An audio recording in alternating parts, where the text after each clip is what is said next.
All Here we right. go. Can you hear me? I can hear you. Yes, you're sounding great. You're looking great. That Thanks. lighting, that lighting. There's a window. Yo, Also, nothing beats the sun, natural light. I'm an OG Sun stan. I'm here for the sun. So is the audio coming through this microphone? I have this microphone right Oh, here. yep, Is that yep. That's it. That's the that's one. it? Okay, sweet. Yep. I can't hear me at all. So if it sounds crazy, not my fault. No, I think you sound pretty good. You sound pretty good for not being in your usual home recording setup. Yeah. But I'm This sure is the chat will let Arkansas. us know. Live from Arkansas. Wow, how exciting. Well, thank you folks for tuning in to this little Thanksgiving live Q&A about Dune Thanksgiving. prophecy. My goodness, happy Thanksgiving to Woo! you, Leo. Happy Thanksgiving Hey. to our listeners and our viewers here. Yeah. Happy Thanksgiving to you too, buddy. Right back Thank at you you. so much. Yeah, so we're going to do it. We're going to do another live show today. We have some pre-prepared questions that we have hmm already found on the internet across various sites. You might have hmm heard of them: Twitter, Is that the every? I thought that Reddit. was X, the everything Oh, app, or sorry, you're right. X. And then, of course, we have some great questions from our patrons in Discord as well.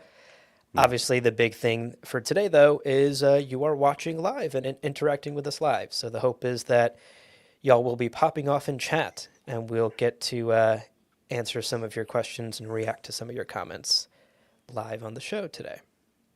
So bear with yeah, us for a second. Leo and I are going to knock out a quick intro for the episode, and then we'll dive right in. yeah. Do you want to do I the? think I did the last one, so Yeah, I think sure. it's your turn to do this one. Yeah, yeah. Welcome to Gom Jabbar, your guide to the iconic world of Dune.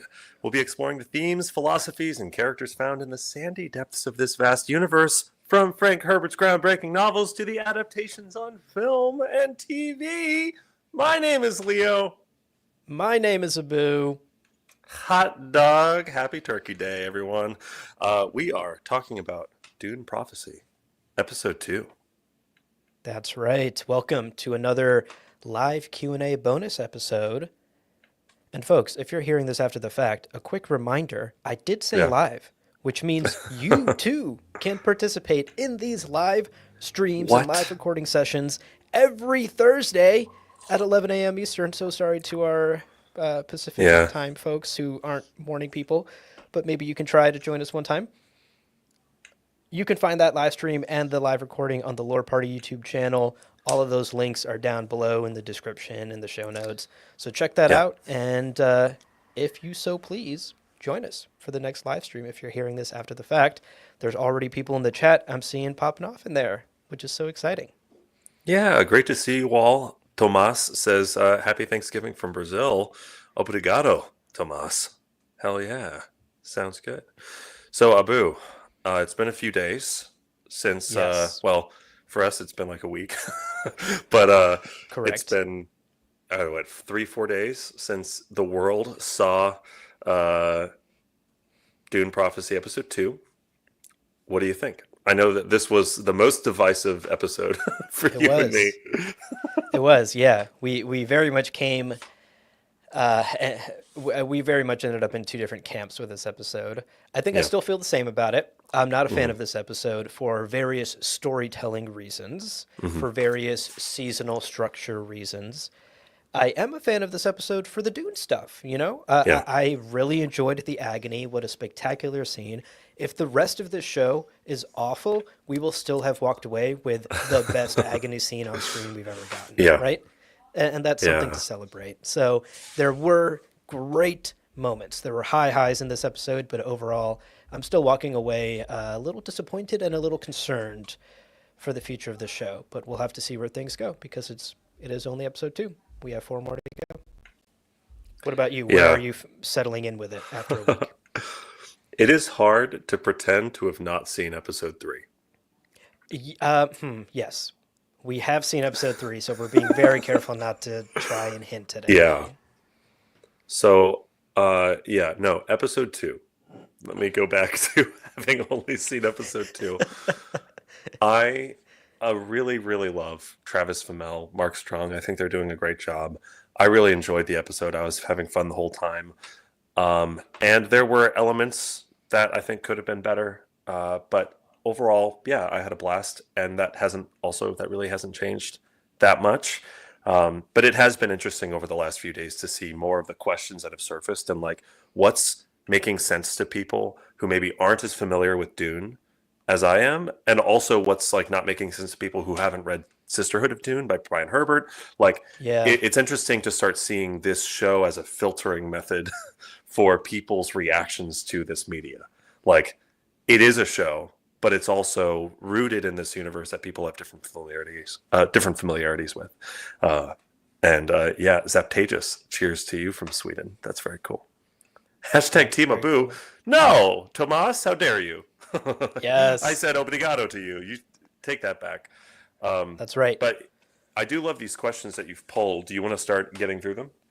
Yes, we have some pre-prepared questions. Let's start tackling some of these, but of course, chat, jump in with your own questions. We're going to prioritize you first. This pre-prepared stuff, we can get to whenever we want. So let me pull up this first question we have. This one is from Thomas Leaf in Discord. So Thomas asks, something I'm not clear on, but given how close this is after the Butlerian Jihad, was the Spacing Guild already holding a monopoly on space travel? Where is the Spacing Guild? Yeah, no. Because right now it's Venport. It's Joseph Venport who's like making the Spacing Guild happen. Um, Eventually, it becomes the Spacing Guild, but I think that's even after like Navigators of Dune, or maybe it happens during Navigators of Dune. The point is, at the time of this stuff happening, Venport, Joseph Venport is very much establishing his monopoly or trying his best to establish his monopoly. And there's like celestial transport. There's other Yeah, gosh, he just I'm reading Mentats of Dune and he like just acquired a new one and now another people are one. kind of looking sideways at his growing monopoly going, this guy's Yeah, got too much power. But it is literally being established now by Joseph Import, the great grandson of the first navigator, basically. that's right. So You put it very aptly. Joseph Van Port is like, I don't know, what's the best airline, folks? Delta, Emirates, whatever. something like that, A- yeah. and his competition right now is like Spirit. Yeah. He's gobbling them up, he's crushing them under his heel, and he's They have a doing bunch of everything he can. accidents. People are like, Exactly. oh, another plane went down. You're like, was it Spirit Airlines? And you're like, how'd you know? How'd you know? Wild guess, yeah. So he is muscling his way to economic dominance at this point in the timeline. And we haven't seen. My buddy just texted me and said, "How dare you work on Thanksgiving?" It just popped up on my screen and distracted me. That's Yo, funny. always be working.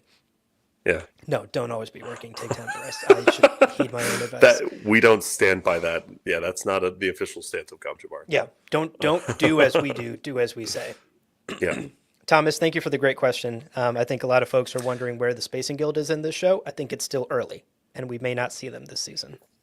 It is worth noting that the Spacing Guild does have a monopoly on navigators. Like the navigator, the existence of navigators, space folding Yeah, navigators is exclusively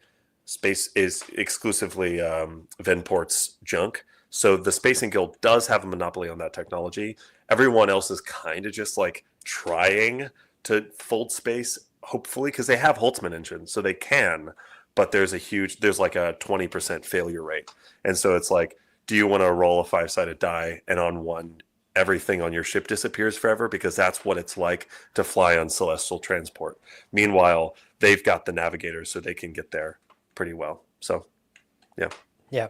We have some great comments here about the guild. Angie wants to shout out that one of the characters did mention the Spacing Guild Okay. in the episodes, and that is true. I believe there was a quick throwaway line about the guild. So they do exist. They're around. Maybe Aurelius Yeah. Vanport himself is around somewhere, but we have yet to see him or the guild in the show. Yeah, and the show might play a little fast and loose with specific terminology. Like I know that like in Mentats of Dune and in these books, there's a distinction between Venport Holdings and Venport Transport with the Spacing Guild. There's a distinction. I don't know if that's going to be the case in this adaptation. That might be like unnecessary nuance that is just confusing for people who are trying to like place, okay, Venport, is that the same as the Spacing Guild or not? Sort of thing. Yeah. Yeah. Amber has a good follow-up question here for us too. Amber says, I was a little confused on the timeline. After the Butlerian Jihad, aren't we in like a Dark Ages until Holtzman drops into orbit and gives us all the fancy tech that creates shields faster than light travel, et cetera, et cetera? It's a good question, and this might be where like timeline stuff gets a little bit messy between the Dune Encyclopedia and Brian's canonicity. To be clear, Holtzman engines that full space are retroactively called Holtzman engines, but they were invented before Holtzman. The space folding technology that allows people to travel faster than light has been around since like a couple thousand years after. It's like after we were off planet already, like Yeah. we were exploring the cosmos.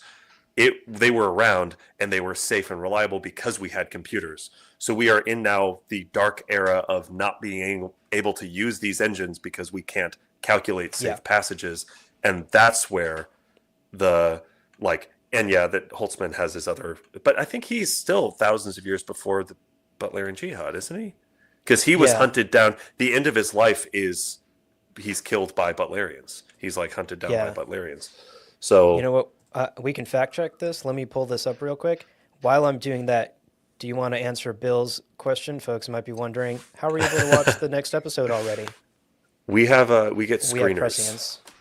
We have prescience. We're both Kwisatz Haderachs, completely by chance. We started this podcast and then we both awoken to our other memories and prescience. Mm-hmm. No, we get press screeners like Right. 5 days, 6 days before. So we got episode 3 2 days ago. It's Thursday now. We got it on Tuesday, and we actually recorded the episode talking about it yesterday that you will hear on Monday. So Yes. Yeah. there We you have it. actually pre-record days in advance all the episodes that you hear, except for this live show, obviously. So we that's how pre-recorded the we're. live stream Yeah. with What? prescience. Yeah, Bum, bum, I'm not bum. We even knew here. what Put a questions you were shoe on going to your head to ask. prove that you're that you're alive. This is a great question about the guild. I did fact check. So Amber had mentioned Holtzman.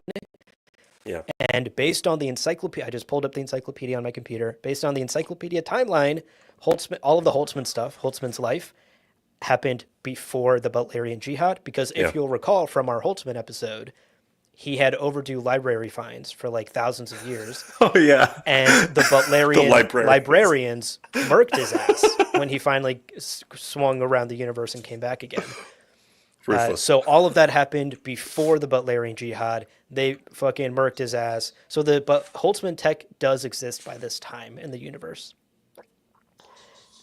So That's so shielding. funny. That's why we see things I like forgot shields about the and librarians. Yeah. suspensors. Yeah. So there's that answer to that question. Wow, what a great one. I mean, Thomas definitely opened up a can of worms here about the guild. Here's my take. I don't think we're seeing Sure. any guild members in this season yet. I think we're Yeah, hyper same. focused on the Sisterhood. I think you're right. You said this at some point, but I think we are waiting for Villeneuve to do Spacing Guild stuff first. Like I think he's going to do Edric in Messiah, and that's going to be the first modern adaptation of a Spacing Guild navigator. And then we might see it in a follow-up series or something like that. Like based on our conversation with Alison Shapker, the showrunner and executive producer of the show, it Yeah. seems like Space and Guild, they will probably be looking at it more closely in future seasons if they get them. Right. Uh, Yeah. We did Justice ask the Patrick. showrunner and EP this question, which y'all will hear that interview next A week, week? I think. Yeah, 6 yeah, days. in Wednesday, a couple the of 4th. days. Tomas has a question that I think a lot of folks are wondering after Quinn threw out into the universe that Desmond might be related to Ixians or Tleilaxu. Tomas says, yeah, the question about the Spacing Guild is true, but also, do we have any clarification as to where or how the Tleilaxu and the Ixians are? You know, where are these folks at this point in the timeline? I Based on what we cannot know. I don't think in either Sisterhood of Dune or Mentats of Dune, which is the most in-depth knowledge I have about like Brian's timeline, I don't think Ixians are mentioned at all. Right. The Tlulax or Tlaxlu or whatever the fuck they're called are around, and they are reviled, and they're around for sure. There's Yeah, they're actually like a couple of like slavers. there's slavers and also just scientists, and there's a couple of characters who are like Tlaxlu scientists. Like there's a character Ptolemy who ends up pretty good buddies with a guy named Nofi. And then there's another one whose name I can't remember, Belklum or something like that. But anyway, there are Tleilaxu around, and they're reviled, but they're like scientists and slavers, and Yeah. generally they're considered like a separate faction, but they're around. Yes, Which again, or at least like an early form of them. yeah, Certainly not. I think the culture that we know by the time of like right. heretics. So they're around. I don't know that they're a major player. And I actually, as much as I love Quinn and as interesting as his theory is, Yeah, I'm quite confident that we are not seeing Tleilaxu or Ixians in this yeah, show. yeah. I think the more, Certainly yeah. not in So season one. can you highlight Call Me Bill's most recent comment? Because I Yes, am I 100% can. there. I think I think we are seeing this. I think we are Yep. Can you read seeing. it for the folks listening on audio? Right. Oh, right. Gosh.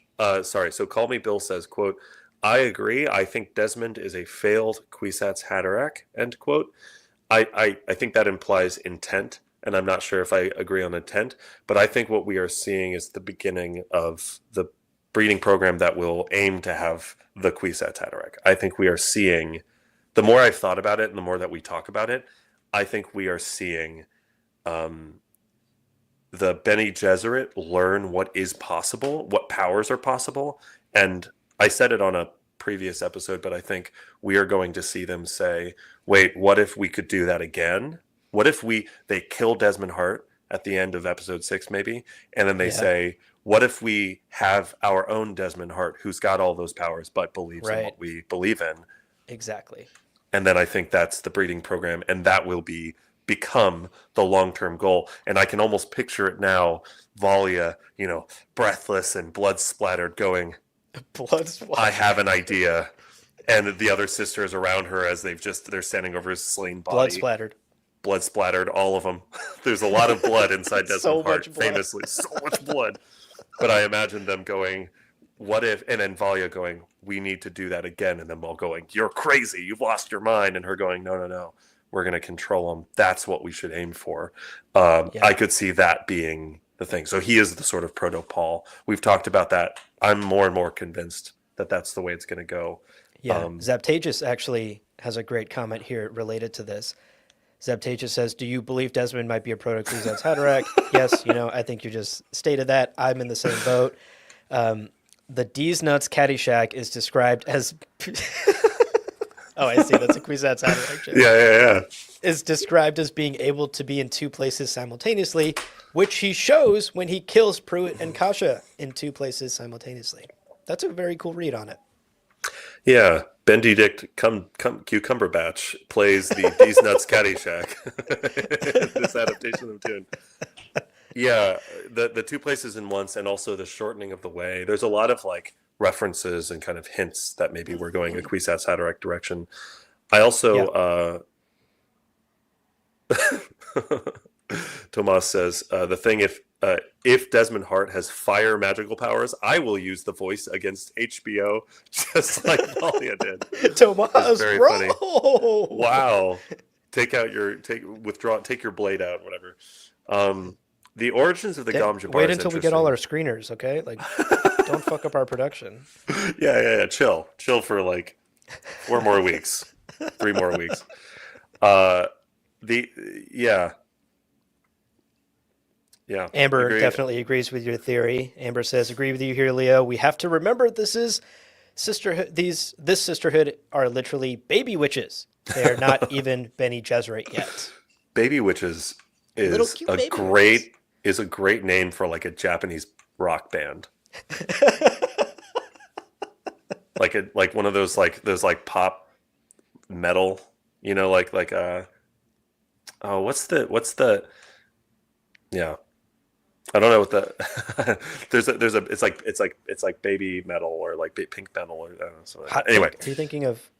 is Hot Pink the metal band from Japan? There's No, a I don't couple think of they're a there's metal a band. anyway, it doesn't matter. Anyway, Uh, somebody help us out. I think baby metal, yeah. Cybrid Gola has an interesting comment here. Do you think they will tell any Dune encyclopedia stories? I'd like to see Holtzman's story or the Impalaros tale. So Cybrid, there's we this would like to as well. yeah. So there's this really fun thing that happened where the Dune Encyclopedia invented a bunch of characters, and then suddenly they all appeared in Brian Yeah, Herbert books. So yeah, randomly. so yeah, I think we're kind of getting like if we yeah. So yes, I mean it's not for sure. No, It's like for not the sure, encyclopedia. For sure, nothing that is no. officially the encyclopedia will be at anywhere No. near No, the it's Herbert been estate. decanonized, and Brian Herbert, as the head of the Herbert estate, has made sure that it will never see the light of day again legally. Yeah. So, So no, no, but if you know the Dune Encyclopedia very well, you'll see some stuff. You'll see some stuff right. in It will future bleed through. adaptations. I would encourage folks to skim through the encyclopedia and then maybe skim some Brian stuff and try and tell me the difference. These are the same image is the meme. So yes. What is let's see. You want to pull up a new question from the Yes, preloaded? let's pull up another question here. Next up, we have, you know what, a question about Desmond, since we're already sort of talking about him. This is from Alex33 in our Discord, one of our patrons. Alex asks, do we think that the fact that Desmond Hart is immune to the voice is showing that he may be some sort of Ixian tech? Have we seen other instances of that? I think we've already sort of answered the Ixian part of that question. But I think the interesting part is, have we seen other instances in Dune lore of people being resistant to the voice? Yeah. Resistance to the voice is prime canon. Paul knows how to resist the voice and teaches Duncan. We find out in Heretics, he teaches Duncan also how to resist the voice. At one point, Jessica worries that she can't use the voice on Gurney Halleck because of his familiarity with different things. Like there are people who are resistant to the manipulation that is at the core of what the voice is. In Brian's universe, there are examples of people resisting the voice to a degree. Dorothea in Mentats of Dune, when we see in the first episode that she just stabs herself. In the book, she actually like turns the knife around and manages to get it a little bit closer to so she has the knife and then she actually resists and like almost stabs Valya with it, and then Valya says it again and she kills herself. But there are moments of resistance for sure. And in Brian's lore, there's also things like earplugs that block out the voice and stuff like that. So for sure, he could be some sort of Ixian thing. We've talked about Ix being maybe this is what's introducing Ix to the galaxy, and they're like a faction that's opposed to Rachese, or Rachese, but no, nothing. Yeah, nothing comes to mind. V for Vertigo says, if Desmond has Brian earplugs, I'm going to be annoyed. Same. Same.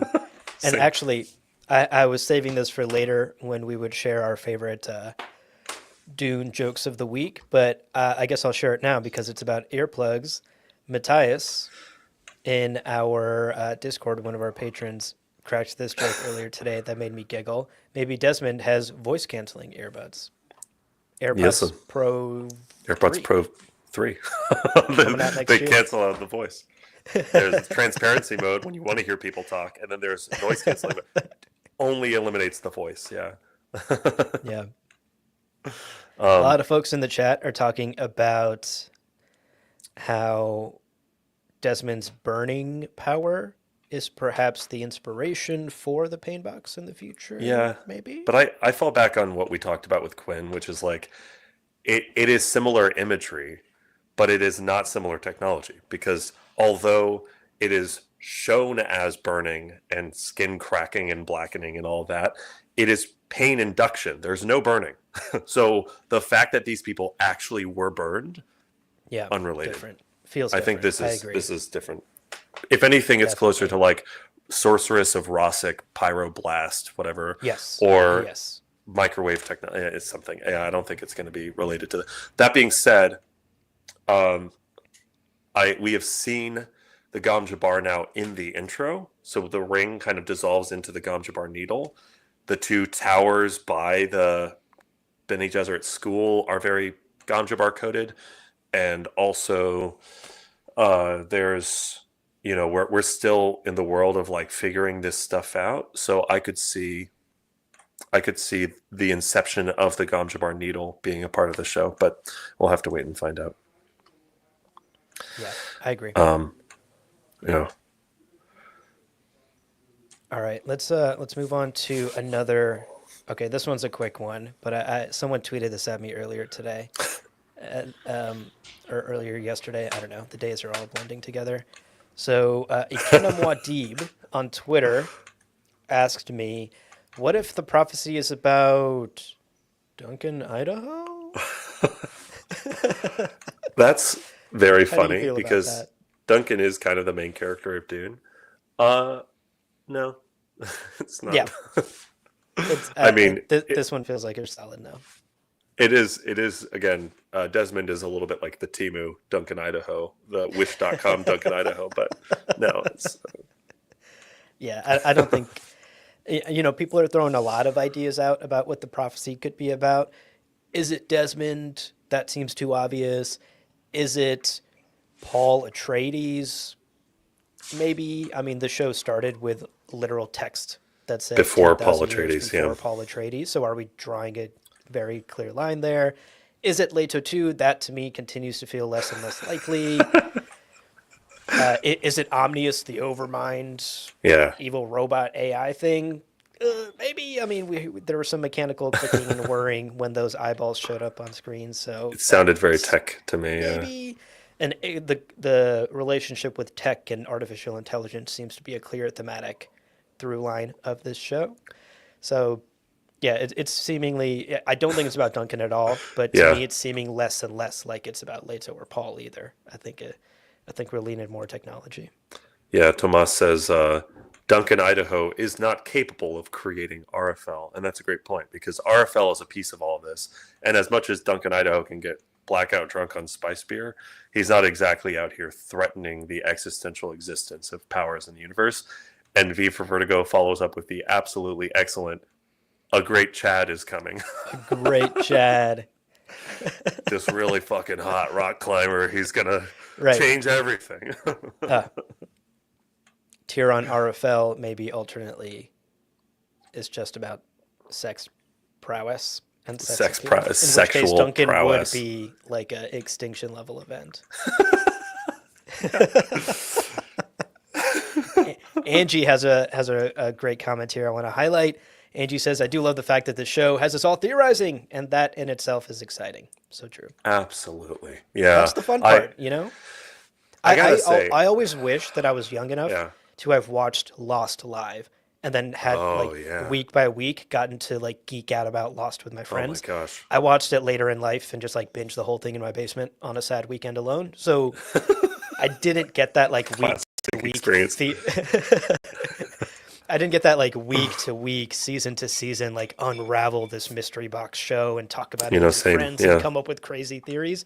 That to me is the best part of television. I love television, and the Yeah. best part of it is geeking out about it with people who are just as excited. So Yeah, I like the storytelling and the art of it is all excellent, but for sure there's an extra Z dimension to like talking about it with your friends and stuff. I also think like I love Dune so much. If you couldn't tell from what? I know if you couldn't tell from 4.5 years of Gom Jabbar, but I think the thing like to hear people talking about it, like I just got to Arkansas and I have family in the car being like, have you started watching Dune Prophecy? And it's like, woo, we're all talking about Dune. This is But so also, sick. do you know who I am? But also, What do you think I've been doing for 4 put years, some Mom? fucking respect on my name. Watching Yeah, it. I'm it is picking super it fun to see it. apart. Right. Watching it, Mom. Watching it. Watching is too casual a word.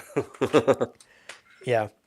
No, it is fun. It is exciting to see it out in the wild and to watch Dune permeate Yeah, the mainstream, right? In a yeah, way that, like, I think longtime Dune fans certainly have not experienced. It's been this thing in the shadows that we've all enjoyed for so many decades. yeah, yeah, for sure. Here's a fun Come, question. Oh, sorry. yeah, You were no, no, gonna. no. Yeah, you're.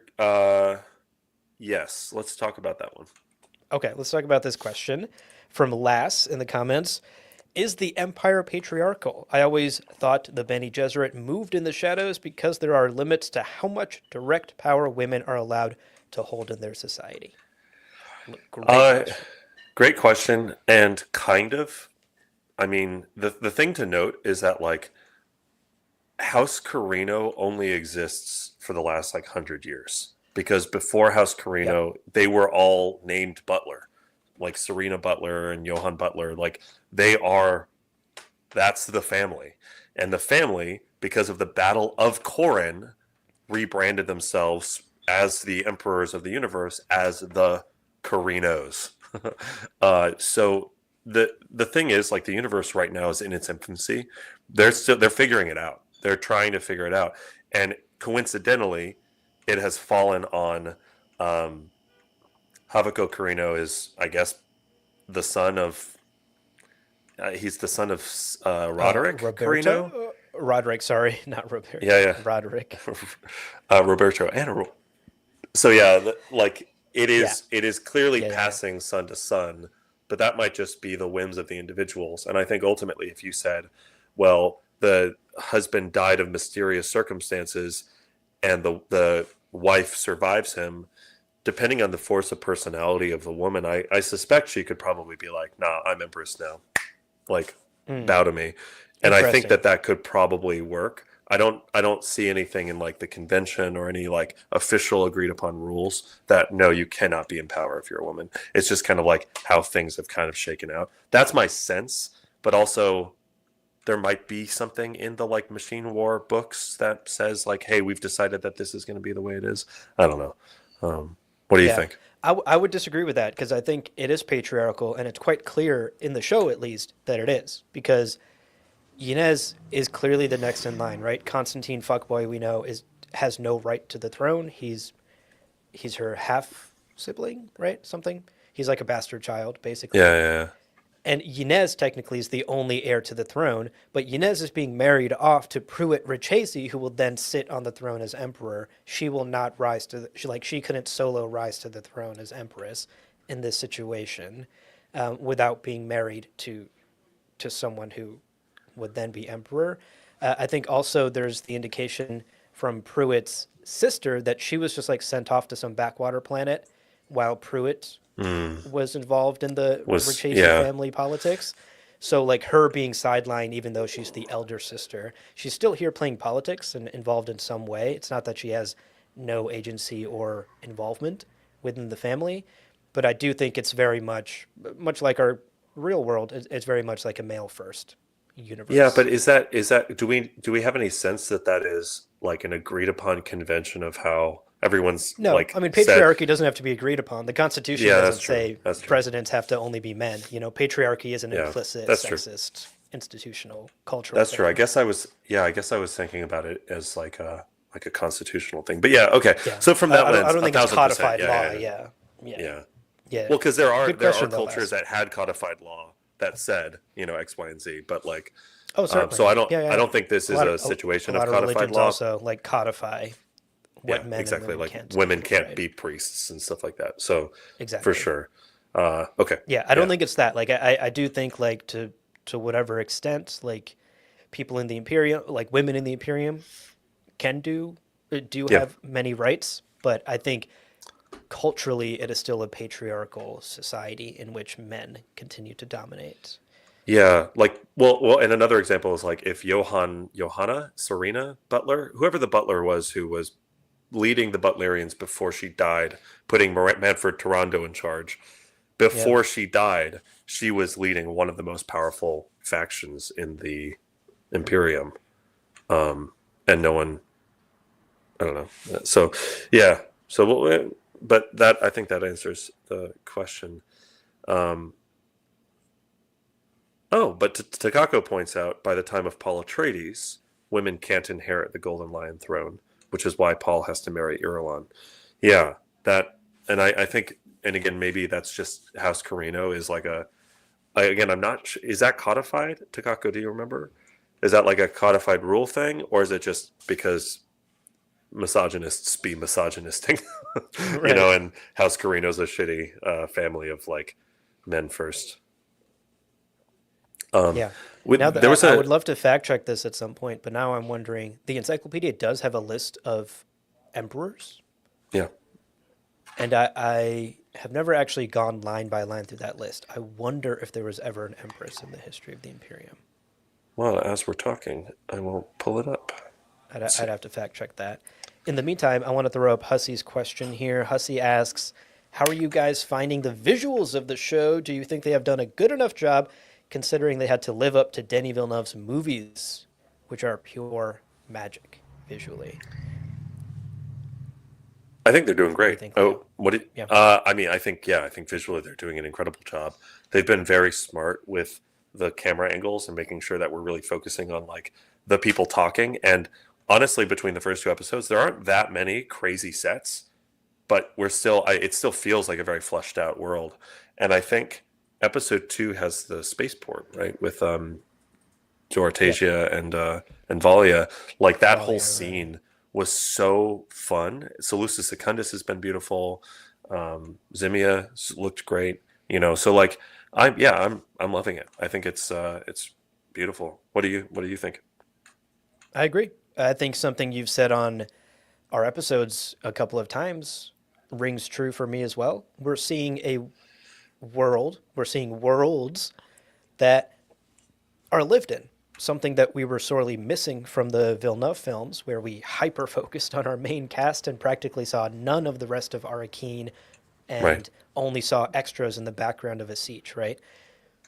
This is a world in which we are seeing commerce take place on that docking port that Valya and at the Acolyte arrive at. And so we're obviously, as much as I hated it, we're still seeing the club scene where people are recreationally doing things. It's a lived in universe where more than our main characters are actively doing things on screen. And so I'm enjoying the visuals. I think the visuals have been a home run for this show, actually. The sets are gorgeous. I think the costumes have been wonderful. And they are getting as close as you can on a TV budget, which is not going to be a film budget, as close as you can to Denis Villeneuve. I think they're doing a spectacular job. Agreed. And without saying too much, that continues to be the case in episode three.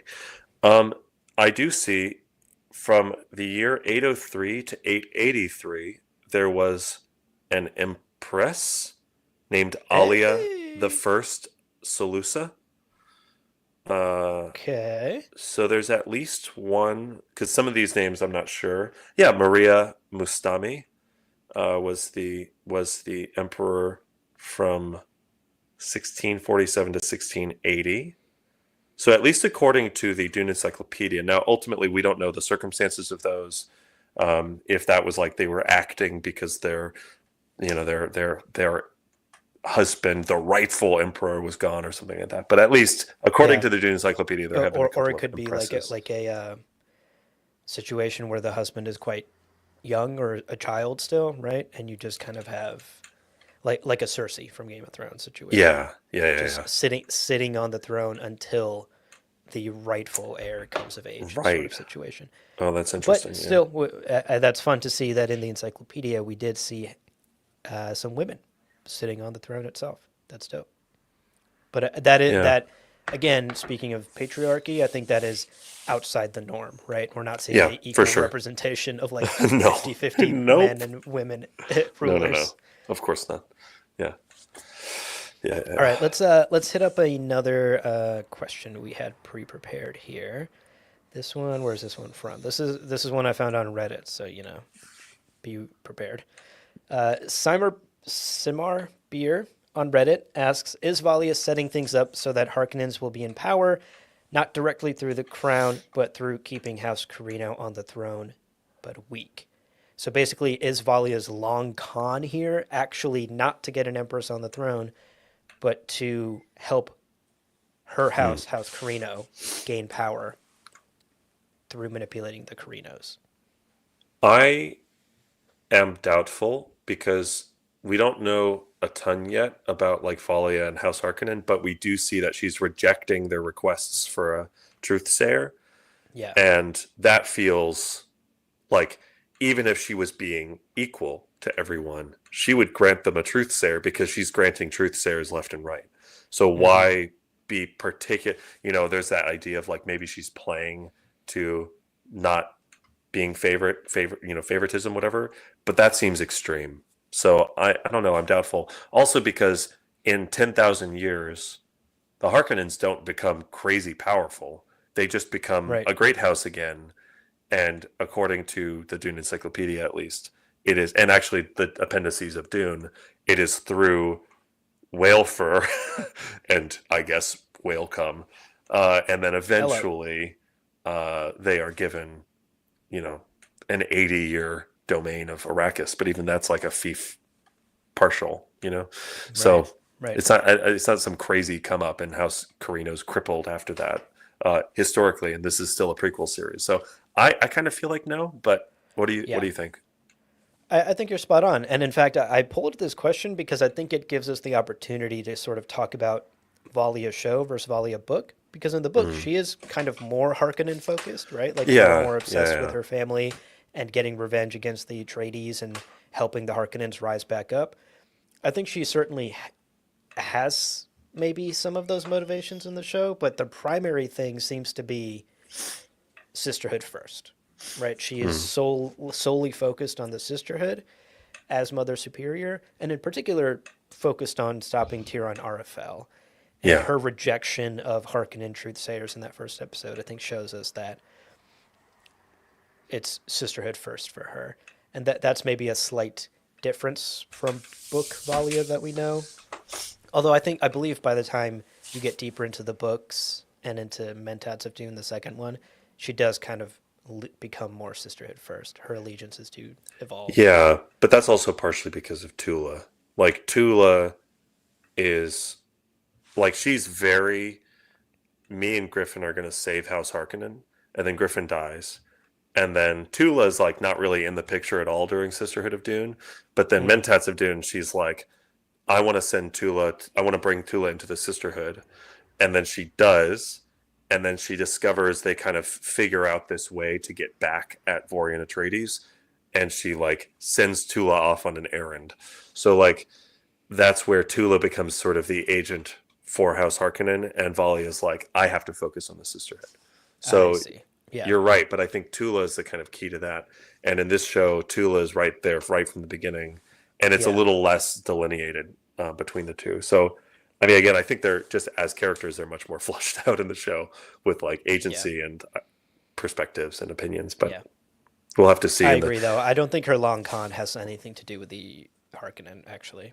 I think her long con, if anything, has to do with the breeding records that Raquel told her about and Tyrion Arafel, this prophecy at the moment, yeah, And ultimately, agreed. like putting an empress on the throne is her short-term goal, and I think her long-term goal is steer humanity in a direction that I think is correct.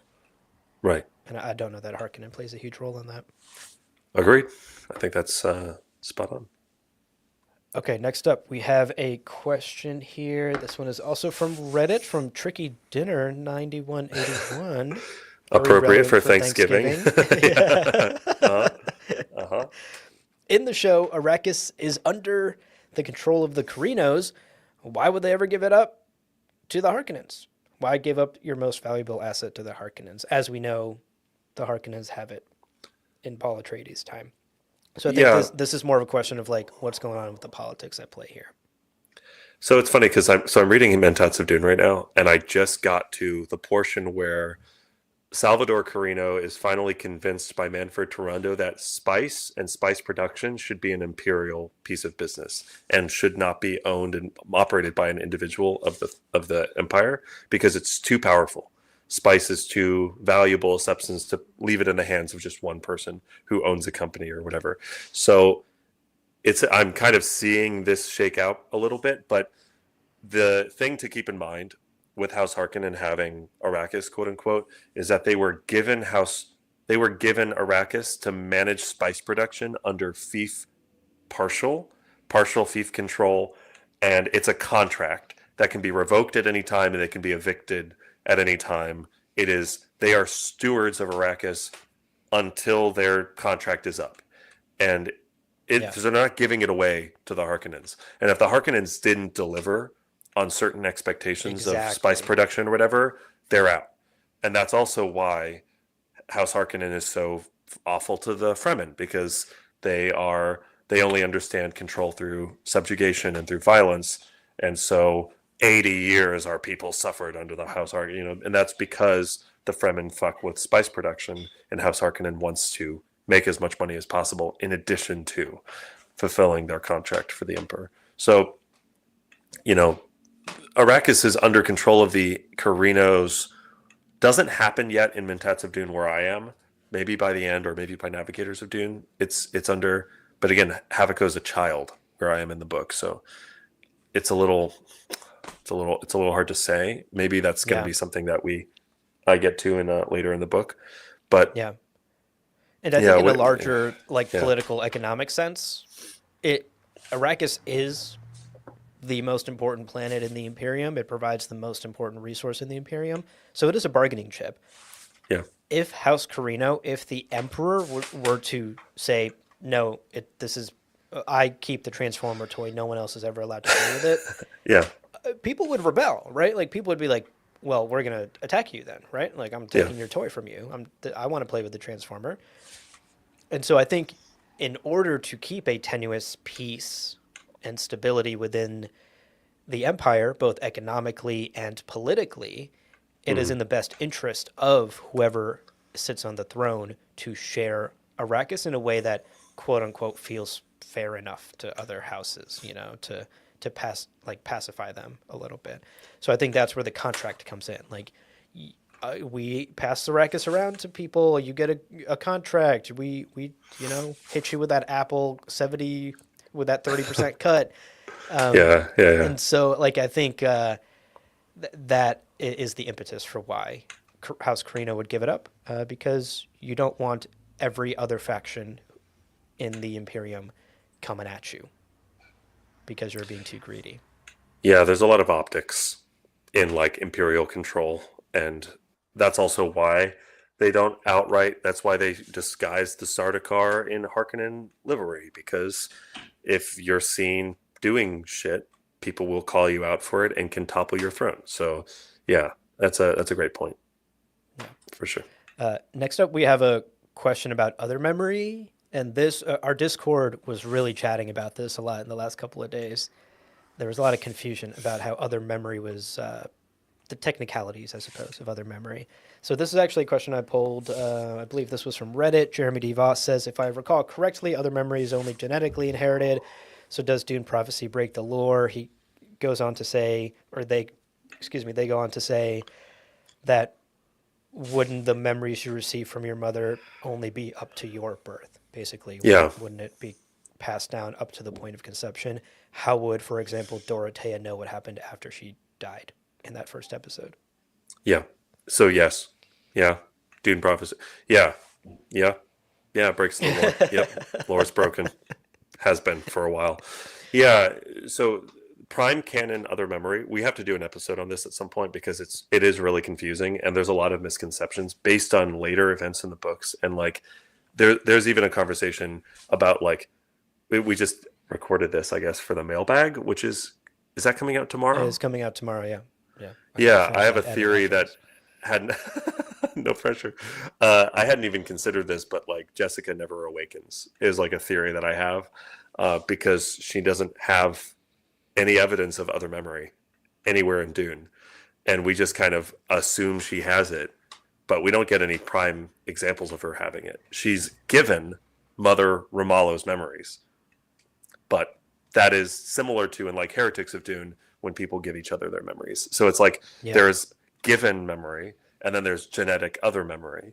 And as far as we see in prime canon, it is to the point of conception, and it is also not even the person. It's like your memory idea of them, which is embodied a little bit. Like when Leto is talking to Paul in his other memory, it's not actually Paul Atreides. It's like this shadow of the character, which is also how Abomination becomes dangerous, because you have someone like Baron who is just this parody spirit of gluttony and I don't know, rule and control. And I would say even like Alia's, the type of memory that like Alia, Leto, Ganima, and Paul are using, I would even put that in like a different category than what your average Bene Gesserit is able to tap into.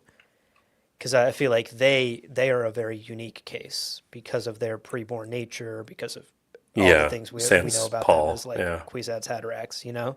I think like your average Bene Gesserit will get simply the memories of their ancestors up to the point of conception, passed down, passed down. That being said, in Brian's books, there's moments where they learn about current events from their other memory. So like there's a moment where Raquella knows that Dorothea has awoken because of whispers in her other memory. And it's like it's the internet, and you're getting pinged and like a pop-up notification or whatever.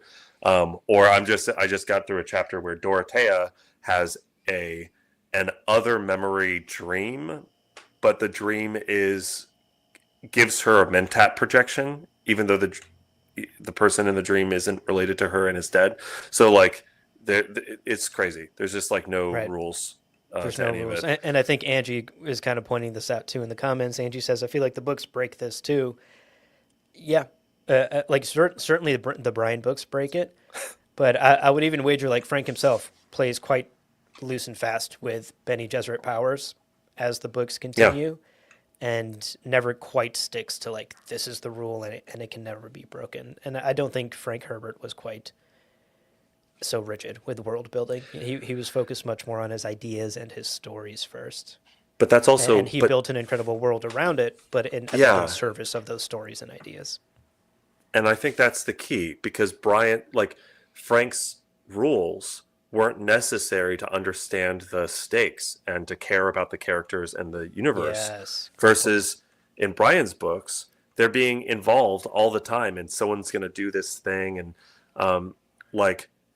again, the whole conflict between Dorothea and Raquella is that Dorothea is Raquella's granddaughter and discovers the computers that Raquella set up way after Dorothea's birth, as I understand it, or whatever. So it's like the conflict is caused by other memory. Other memory becomes this like catalyst for things to happen in a way that really makes you question, how does it work? Because I could not have foreseen this happening until it suddenly happened. And I think that's where the difference is, because Frank never demanded of us to ask ourselves how other memory works, because the characters are all motivated by, they have desires and they want things that, and it works that without don't other memory. Hinge, right? Like other memory isn't the linchpin of the character's next motivation or the next plot point. It doesn't always like hinge on that, which, again, like, is it critical to the plot and the characters? Yes, it's part of the decision-making process, but I think you make it that it becomes a crutch in the Brian books in a way that Frank never overly relied on, I think. Yeah, like even Eli has that comment. Maybe the ping was more Adab than just other memory, but Adab is demanding memory. Like the idea of Adab is they have these like vast things that they've memorized that just sit in their subconscious, and there's like external stimuli can trigger subconsciously, I need this information intact in its entirety right now. So rather than like, oh, how do I say thank you in Polish? And you're not trying to remember this thing that you memorized.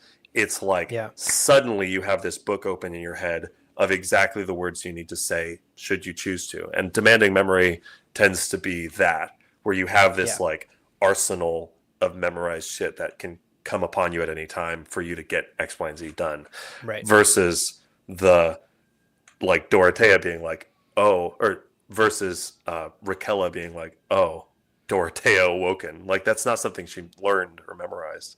Um, it does seem like a push notification, but push notifications aren't necessarily a job. Right. Most of us have a fight or flight response in a dangerous situation, and Reverend Mothers have fight, flight, or Google search. One of those three things Or a happens in GPT query, tense. yeah. Yeah, like a quick ask GPT how to say something in Polish. Ben has a funny comment here. Brian's universe, other memory is just a web server that the sisters connect to. Yeah. It's an AOL disk they get in the mail, they pop that sucker in. You've got mail. Goodbye. And they dial up, baby, right into other Yeah. memory. Okay, we are almost at time here. We do actually have Thanksgiving things to do with our families, folks. True. So let's squeeze in just a couple more questions and say goodbye. Let's see. What other ones did we have pre-prepared here? Okay, here's maybe some rapid fire ones we can just like rattle off real quick. Robert D on YouTube. This was a comment on our YouTube channel. Where are the Sardaukar? Will we see them born / related to Desmond in any way? Where's the OC Bible? And will we see the birth of the missionaria protectiva? A little 3-for-1 here. Okay, I'll answer the first piece. You answer another one. First piece, where are the Sardaukar? I don't know. No idea. Will we see them born or related to Desmond? I kind of thought so in the previews because of like Desmond walking with those guards with the black masks and everything. I was like, oh, maybe this is the beginning of the Sardaukar. But the Sardaukar canonically require Seleucus Secundus to be like a harsh prison world. And that's where they are honed and made strong, kind of legendarily. And that doesn't exist right now. It's a beautiful, bustling, luscious world. So I don't know. I'm starting to think no. I'm starting to think we're not going to get any mention of Sardaukar in this series. That's my opinion. What about you? I agree. As far as the OC Bible question goes, I think we maybe saw something akin to the OC Bible because the sisters are reading from a book during the funeral and chanting prayers of some sort. Yeah. And you would imagine that is maybe a nod to the OC Bible. Yeah, and canonically, the OC Bible was released like 30 years, something like that, before when like maybe 10, 15 years before Valya was born, basically, if I'm recalling correctly. It's a little, again, fast and loose with Valya's age and when the book came out. But yes, I think it was a little bit before Valya was born that the OC Bible was first published, and it was to great scandal, and then it was re-released in the lifetime of Salvador Carino, who I think predates Havico. So it's around. And will we see the birth of the missionaria protectiva? Maybe. I don't know. If I think the missionaria protectiva, the whole point of it is to soften the universe for an eventual power play from the Bene Gesserit around the Kwisatz Haderach. So if Desmond is the proto-Kwisatz Haderach, if he's proto-Paul, and he gives them the idea, then I could see them going, okay, we need to start, maybe that's the final scene of this series where Valya tells everyone, go out, start getting people familiar with this idea of a savior who is going to have a mother who's a Bene Gesserit, and that's how we're going to take control in 10,000 years or something like that. Yeah, maybe the seed of an idea that becomes the missionaria protectiva. Yeah. Here's another quick question that we can tackle. This is an email from one of our listeners, Claire. Claire asks, it seems like most of the Bene Gesserit acolytes are pretty young. Isn't Princess Inez a little too old to be joining? Why wasn't she recruited when she was younger? People come to the Bene Gesserit at different ages. I mean, they find wild talent out in the world, and you don't have to be young. Like Mentat training, you kind of have to be really young when you're doing Mentat training. Bene Gesserit training is best done when you're young, but we see like Faradin get basically indoctrinated by a good teacher, so like it's doable for older people. It's not a huge deal. It's more difficult. It's like learning a language. Later in life, it is going to be more difficult to learn a new language because you're just too entrenched. in the thing you've been doing for 20, 30 years, whatever. But I'll also say I kind of get the impression from the scene in episode 2 where Yanez and Kieran Atreides don't bang. Mm-hmm. She says that Kasha had taught her things as she was growing I up. think she's been softly primed her whole life. And so I think she knows quite a bit more. Like, she's not an acolyte who's arriving at the school knowing nothing, and now you get to learn. Because of her station as the literal soon-to-be empress, the princess, I think they have done what they can to give her, like, her study abroad education, and now she's going to really get fully indoctrinated once she's at the school. I think that's the idea. And I think that's quite clear given the Kasha, like the maternal Kasha relationship.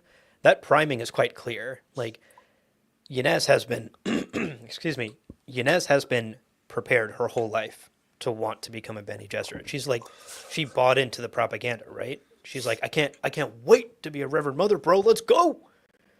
She has been prepped her whole life. Yeah. There's a reason Empress Natalia is skeptical of the Bene Gesserit. Right. But her daughter Yanez is not, and in fact wants to be one, because Kasha has been prepping her for years. And Takako points that out really beautifully. Yeah. Yanez already seemed to know how to apply Valya's instructions to calm down. So she already has these kind of one. Yeah. Yes. Thank you for writing it again, Takako, as a single message. Yeah. So I think that she has clearly already learned quite a few Bene Gesserit lessons. And it's just her station as the emperor, as the princess, that has kept her from the standard method of like bring her to the planet right away and get her, whatever. So yeah, good question. Yes, so. Good one. Here's another one from Claire. Claire had a great email that was full of many questions that maybe we'll tackle in a future episode. Claire also wanted to know, can you explain a little how the Bene Gesserit insinuated themselves into the great houses? Like, did they develop the skill of truth-saying in part to make themselves useful and indispensable? How do they earn the trust to be so close to the Emperor, basically? It is... I don't know that I don't know. As much as we were kind of promised this series would be the origin of the Bene Gesserit Sisterhood, the Sisterhood, as it is called right now, we haven't seen exactly how they kind of made that initial introduction. And we see, we see moments in Brian's books where a character demonstrates their worthiness by like outing someone in a moment, right? Like Dorothea I think it's in Mentats of Dune, actually catches Emperor Salvador's wife in a conspiracy with basically embezzling money. And that is a moment where then Salvador goes, oh my God, Dorothea, she's great. And they have Dorothea do a like one-on-one against the interrogator who like tortures people to get information to see who can get more information out of someone. It's very weird. But the point is, there are these moments, and then that person is then trusted and brought in. Yeah. And so we see those moments, but we don't see it I haven't seen it from a zoomed out perspective. So I'm not sure. I think the short answer to Claire is yes. Truth saying is one of the things in which is like part of the sales pitch of For sure. Sisterhood. It's kind of their most valuable. Like we don't have like computers and AI and lie detectors anymore. Let us do that for you. That's certainly one of the strongest sales pitches they have to people like the Emperor and other people in power. And that's how they have slowly installed themselves, in addition to just being like a trustworthy institution for schools, right? Like daughters around the Imperium might want to come to the Sisterhood because of the positive propaganda they've been hearing about it. Also, there is that element of the people in power are in power because of the fucking patriarchy. So they're just like, whatever guy's son is the one in charge, he doesn't know jack shit. He's some brutish kid, or it's very hit or miss what people know, like Constantine. Meanwhile, you have the Sisterhood training some of the best political advisors and some of the best diplomats and the best translators and they are training some of the most capable advisors in the universe. So of course you say, well, I don't fucking know what I'm doing. My dad was the duke of this house, and then he died, and now I'm in charge. And oh, you're telling me you're beautiful. You can tell me if people are lying to me, and you've got a bunch of great advice. Excellent, yeah, and that's the Bene Gesserit this Yeah. time. Yeah. Um, Call me Bill asks us, did you guys like the third episode? No comment, Bill. we'll never Lass tell. asks us, is tune in on Monday for our episode about that, Bill. Yeah. Lass wants to know, is House Atreides somehow weakened at this point? What's going on with the Atreides? No, they're around, They're but they're around. also Yeah. not really. They're not really like House Atreides kind of got on the map because Anna Atreides, as we're told in the intro narration to the first episode, House Atreides, according to legend, was like one of the people who helped lead the victory against the thinking machine, robot mechs. Um, but like House Atreides itself is not. I mean, it's a respected house, and they're Yeah. celebrated for being like related to a war hero. But also, Yeah. it's worth noting that like the Atreides themselves are kind of spread out. Vorian Atreides basically like traveled around over hundreds of years and just like sired families. So there are Atreides right now Okay. alive on Genghis Khan. Caladan. Yeah, I know. There are Atreides on Caladan. There are Atreides on a planet called Kepler. There are Atreides on these like different planets, and they're around, but it's not like a unified great house. And even the ones that are on Caladan, they're kind of just a family in this one area. It's not like they aren't like a huge, Yeah. political force yet. Yeah. Because I'm also Which I getting the think is a sense that great reminder that we yeah. are still seeing a very nascent like Imperium. This Yes, is only exactly. 100 years into this brand new form of imperial government and Right. power structures. So the great houses and Landsraad, as we know them in Paul's time, is after 10,000 years of this Yeah. institution growing, evolving, regressing, changing, dealing with rebellions, overcoming hurdles, politics shifting left, right, center, up, down, whatever. Like that version of the houses we see in 10,000 years is not what we're going to see here. We are still seeing like the seeds of those later versions. Yeah, and I think even canonically, like House Atreides only gets Caladan and like as a political faction.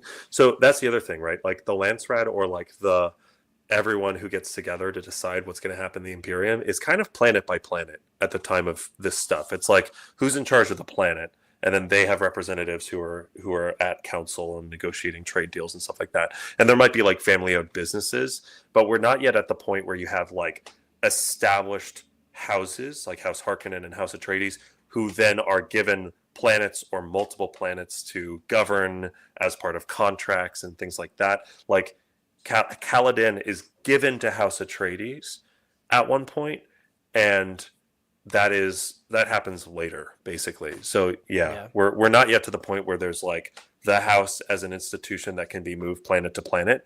Right now, it's a little bit more like you have families and you have people like again, House Harkonnen is not they're not like a great house. So anyway, um, yeah, House Atreides not weakened because everyone's weak right now. Right. Okay. One more question here from Hillary. This was an email, I believe, that we got from Hillary. What are the different classifications of Bene Gesserit? Is a Reverend Mother always a truth sayer? How are these decisions made about who gets what role? So in Frank canon, they are distinct skill sets, and you have like imprinters might not necessarily be truth sayers, and although a Reverend Mother, an awoken Reverend Mother, is probably going to have most of those skills just in her backlog because you get the memories of the Right. people in the past. So for sure there's an element of like yeah. Yeah. In What's Brian's that lore it's show a where little the person messier. can just like download a skill? Like if you need to learn. Oh, The I'm thinking of the Matrix. Matrix. In the Matrix, Yeah, like Neo can I just know kung install. fu. I know kung fu. He Show can me. just like install kung fu in his brain. He can just install like how to pilot something in his brain. I think to answer part of Hillary's question, like, is a Reverend Mother always a truth sayer? I think it's sort of like a square rectangle situation. Like if you get to the point of passing the agony and graduating to Reverend Mother, even if you weren't like traditionally trained in the truthsayer path at the school, you will just like sort of learn or inherit many of those skills in your other memory. Does that mean like you'll be spectacular at it? No, but I think in a pinch, that is something you could access and use. Yeah. And I think there's also the question if it's specifically about prophecy is also a little hard to suss out because we're not exactly sure. We haven't really Yeah. gotten a hard, clean definition. So in prophecy, if they say, "Oh, that's mother so and so," what does that mean that they have? It's kind of hard to say. Like initially we were thinking they were just dodging the other memory thing altogether because in the first episode they were like, "Oh, mother this, sister this," and that's all the delineation we had. But in episode 2, we see the agony. We see this explanation of other memory and this, if you do this, you'll have these people you can talk to in the past. So now it does seem like Tula and Valya have other memory and have some other junk going on. Yeah. But I also don't even know for Valya sure. truth senses in her interrogation with She Desmond, does, for example. but also so do the acolytes. The acolytes do the same thing in their like truth sense test, so that you're able to do the truth sense without being another Reverend Mother.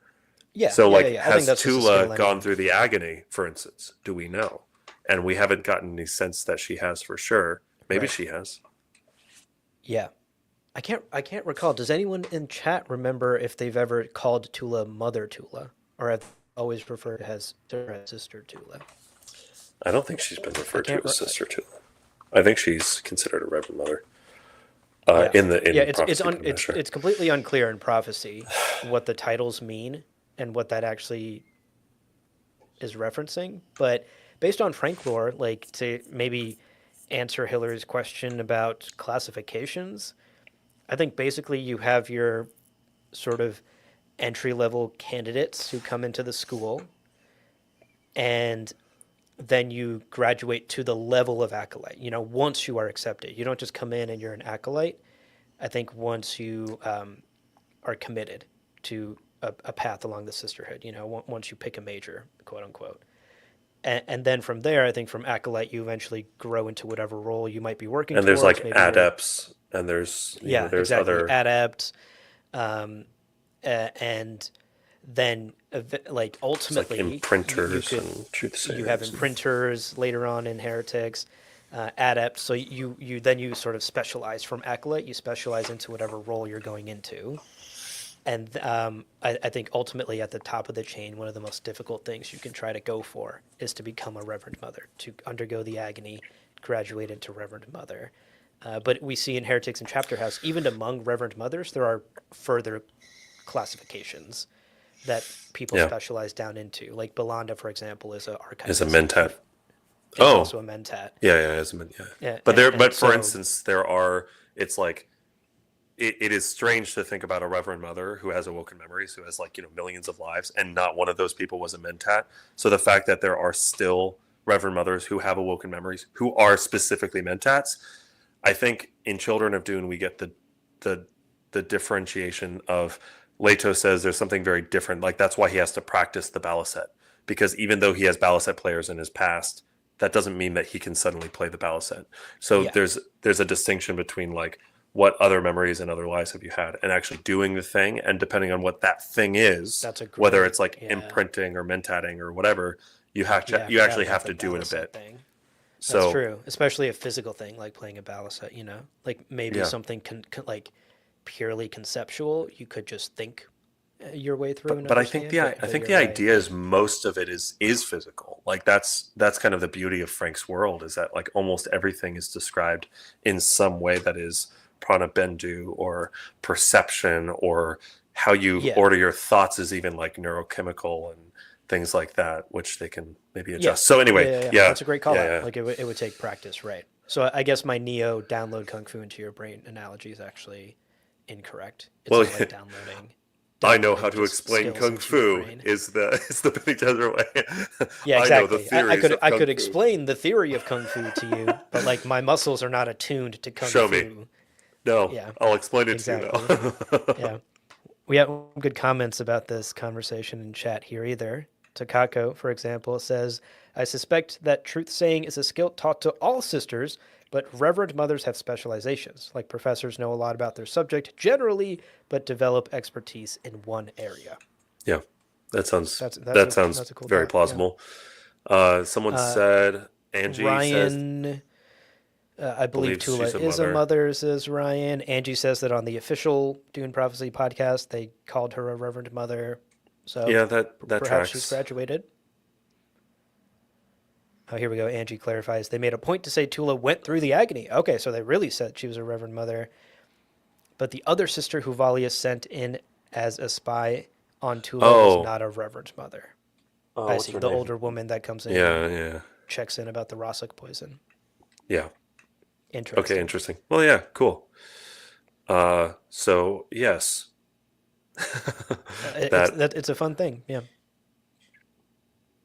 Hmm. I would love to I would love to see like I don't know like a what am I thinking of? Not an org chart, but Like a flow like chart a or like a developmental.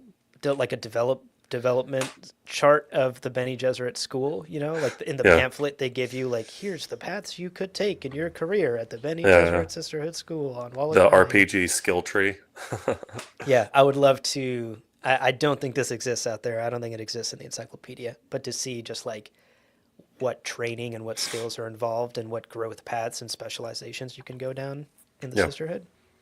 It's nerdy stuff. I mean, it's very like Jedi adjacent, you know, like this is why I love Jedi stuff because it's very cool to see the different ways that the powers are utilized and specialized in among all the different candidates. Okay, folks. Well, as usual, we've gone longer than we wanted to. It is Thanksgiving, so we're going to wrap it up there. Thank you for everyone for hanging out for yeah. so Thank you for long with chatting. us. This Yeah. was such a blast. Hopefully, we will catch all of you next week as well for the next live stream about episode 3. So, as a reminder, our episode 3 live Discord hangout will happen Sunday night at 9 p.m. Mm-hmm. Eastern for episode 3. And then the very next day, our deep dive analysis and review of episode 3 will go up on all podcast feeds and Patreon feeds Monday Mm-hmm. morning. And then next Thursday, we will be back here on YouTube for another live Q&A to hang out with y'all and chat about episode 3. But that's Yeah. it for today. Let's hit a quick outro here to wrap up this episode, and then we'll say goodbye and go stuff our faces with food. Yeah. Okay, here's the outro. Now, folks, before we let you go, a couple of very quick reminders on how to support the show and keep in touch with us. The 2 best ways to support us is to become a patron, patreon.com/GomJabbar, ad-free episodes, bonus content, behind-the-scenes stuff, a lot of goodies over there. You can also check out our Dune-themed swag on our merch store, gomjabarshop.com. All of those links will be in the show notes below for you to check out. Also, we love to hear from you. So email us, gomjabarpodcast@gmail.com. Best way to get in contact with us. We respond in 1 to 3 business years. And ultimately, love to see your questions, your comments, your concerns, your hopes, your dreams, cute pictures of your pets, your favorite species of bird. Whatever it is, send us your thoughts. You can also join our Discord. You can also show your support for what we do here with a one-time financial donation. We have a buymeacoffee.com link. That link is in show notes as well. If you have subscription fatigue and you just want to let us know that you like what we do. That's right. All right, friends. Oh my Thanks for God. hanging out. Wait, Cybrid Gola, may your knife not chip and shatter while carving turkey. There you go. Excellent. That's a wonderful note to end today's episode on. Happy Thanksgiving, y'all, for the folks that Yeah. are celebrating. Hope you enjoy. Hope you have a lovely, restful holiday and spend some great time with people that you love. Thank you for hanging out with us. Yeah. We will Thank see you on the next episode. Take care, folks. Bye. Bye.